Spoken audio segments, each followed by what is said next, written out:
தரியு இதே வேட சொல்கிறான், ஆனால் கொஞ்சம் மாற்றி சொல்கிறான், வித்தியாசப்படுறான். யாருக்கு? நேபுகாத்து நேச்சாருக்கு தரியு கொஞ்சம் ஸ்லைட்லி டிஃப்ரெண்ட் ஆகிறான். ஆனால் ஒரு விஷயம், இவன் அவனை காப்பாற்ற நினச்சான். நேபுகாத்து நேச்சார் சாத்ராக் மேஷாக் ஆபேத்நேகோவை அழிக்க பார்த்தான் உங்கள் தேவனை காட்டி. ஆனால் இந்த ராஜா அவன் மேலே ஒரு பார்சியலாக இருந்தான். அவனை நேசித்தான், பிடிச்சிருச்சு அவனுக்கு. அதனால் எல்லா ராஜாவும் கெட்ட ராஜா இல்லை, சில ராஜா நல்ல ராஜா இருக்காங்க. அதனால தான் தரியு காலத்தை வச்சு கர்த்தர் சில காரியங்களையும் செய்கிறாரு. தரியுவை கர்த்தர் பிளஸ் பண்ணவும் செய்கிறாரு.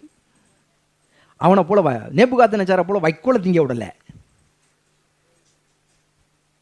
இவனை நல்லா வச்சாரு. ஒரு தேவனுடைய மக்களுக்கு ஒரு சின்ன நன்மையை ஒருத்தன் செஞ்சானா கூட கர்த்தர் அவன் ராஜரீகத்தை கூட பிளஸ் பண்ணுவார். அபிஷேகம் பெற்ற ஒரு சின்ன தேவ மனுஷனுக்கு ஒருத்தன் கரெக்டாக நடந்தானா கூட கர்த்தர் அவனை பிளஸ் பண்ணுவார்.